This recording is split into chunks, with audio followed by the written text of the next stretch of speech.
어느 마을에 큰 부잣집이 하나 있었습니다. 그 부잣집 주인이 어느 날 그 마을에 사는 목수를 한 사람 불러놓고 이야기를 합니다.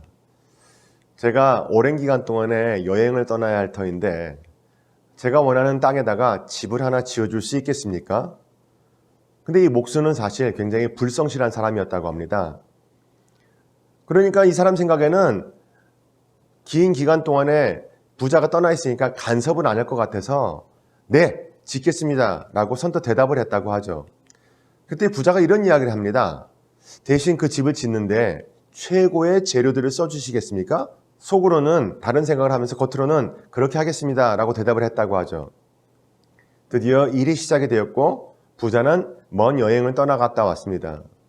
근데 이 목수는 그동안에 집을 지으면서 주인이 이야기한 것처럼 최고의 재료를 사용하지 않았고 눈속임을 할 수 있는 그런 재료들을 사용을 했다고 합니다. 그리고 나서 부자에게 가서 열쇠를 건네주었습니다. 그런데 이 열쇠를 건너받은 부자가 다시 열쇠를 목수에게 주는 겁니다. 목수가 이상하게 생각을 했죠. 그때 부자가 이런 이야기를 했다고 합니다. 당신 집을 보니까 너무 판잣집에서 못 사는 것 같아서 내가 집을 하나 주고 싶어서 이 집을 지으라고 했습니다. 이제 당신 것이니까 거기에 들어가서 사십시오. 이 목수가 땅을 치고 한탄을 했다고 하죠. 이럴 줄 알았으면 좀 더 잘 지어놓을 걸 하고 말입니다. 성도 여러분, 우리의 신앙의 집은 누구를 위해서 짓는 걸까요? 하나님을 위해서 짓습니까? 우리를 위해서 짓습니까? 오늘은 신명기 14장 말씀을 가지고 통독을 해볼 텐데요. 여기에는 바로 신앙과 믿음의 집을 지어나가는 선택된 민족이었던 이스라엘의 의무가 나타나고 있습니다. 1절부터 2절까지는 하나님의 자녀된 도리가 어떤 것일까를 말씀하고 있습니다. 하나님께서 선택하여 거룩하게 구별하신 민족이 이스라엘 민족이었죠. 그래서 절대 이스라엘 민족은 하나님이 이야기한 것 아니면 그 주변에 어떤 모양도 따라하지를 말았어야 됩니다. 당시에 가나안 문화는 섬뜩한 문화가 많이 있었다고 하죠. 누군가 죽으면 머리를 다 밀고 눈썹까지 미는 흉한 모습, 그런 모습을 하는 전통도 가나안 종교에는 있었다고 합니다. 그러니까 그런 모습은 하나님께서 절대 원치 않으셨겠죠. 하나님은 거룩하게 구별되길 원하셨기 때문입니다. 구별됨의 한 예가 되는 장래에 있어서도 죽음을 대하는 태도에서도 하나님께서 원하시는 방법을 유지했어야 된다라는 것입니다.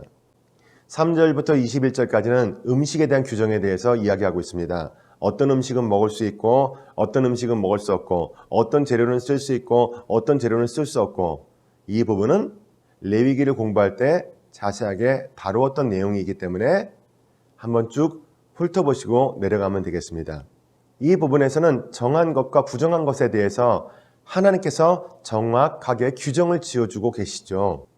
육축은 육축대로, 생선은 생선대로, 곤충은 곤충대로 규정을 말씀해주고 계십니다.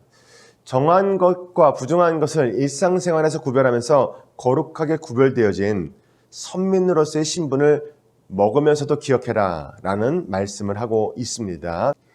22절부터 29절까지는 하나님의 경외함의 상징이었던 11조에 대해서 말씀을 하고 있습니다. 땅은 누가 주신 것이었죠? 이스라엘 민족은 출애굽한 이후에 땅이 없었습니다. 그런데 하나님께서 가나안 땅을 차지하게 해주시고 땅을 주셨죠. 그래서 이 땅은 내가 차지한 땅이 아니라 하나님께서 주셨다고 하는 것을 기억하기 위해서 매년 토지소산의 10분의 1을 하나님의 것임을 인정하고 드리는 그런 규례가 있었습니다. 11조는 공급자가 누구인가를 기억하고 즐거워하는 그런 예이겠죠. 하나님께서 주셨기 때문에 내가 여기서 이렇게 귀한 작물을 거뒀습니다 라고 하나님 앞에 나와서 즐거운 마음으로 드릴 수 있는 것이 11조였습니다. 11조의 양이 많은 경우에는 돈으로 바꾸어서 가지고 올 수도 있었다 이렇게 말씀하고 있습니다.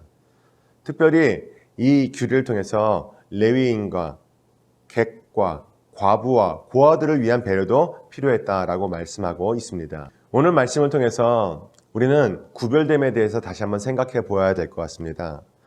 여러분, 여러분의 인생을 어떻게 구별하시는가요? 오늘 본문 말씀처럼 하나님의 것을 하나님께 정확하게 돌려드림으로 인해서 우리가 하나님의 자녀임을 고백하는 것도 굉장히 중요한 것이겠습니다. 이방인과 같지 않다는 것을 그처럼 구별할 수 있고요. 그리고 그렇게 구별할 때에 내가 드릴 것만 딱 드리고 끝나는 것이 아니라 소외된 사람들까지 함께 챙겨볼 수 있는 그런 귀한 마음을 갖는 것, 이것이 하나님의 자녀된 구별됨이 아닌가 생각을 해보았습니다. 11조는 자발적인 기부금이라고 여겨지지 않았습니다. 11조를 내지 않는 사람은 하나님을 거역하는 것으로 여겨졌습니다. 11조는 이스라엘이 민족으로 출발하면서 신정주의 국가라고 하는 것을 다 인정하고 지켜나가는 그러한 규정 중에 하나였죠. 예배자들의 마음을 연합시키기 위한 헌물이었다라고 이야기하고 있습니다. 오늘 하나님께서 이스라엘 백성에게 거룩할 것을 요구하셨던 것처럼 우리에게도 그렇게 명하시는데요. 예배는 물론이요, 일상에서도 구별된 삶을 살기 위해서 기도하고 묵상하시는 하루가 되었으면 좋겠습니다. 핵심 구절을 다 함께 봉독하겠습니다. 너는 내 하나님 야훼의 성민이라. 야훼께서 지상 만민 중에서 너를 택하여 자기 기업의 백성으로 삼으셨느니라. 신명기 14장 2절 말씀이었습니다. 성도 여러분, 여러분은 어떤 삶을 가지고 하나님께 구별되게 드리고 계십니까? 물질과 시간과 모든 부분에 있어서 구별된 삶이 여러분들의 삶이 될 수 있으면 참 좋겠습니다. 그렇게 되면 하나님께서 그 삶을 분명히 기뻐서 받아 주실 것입니다.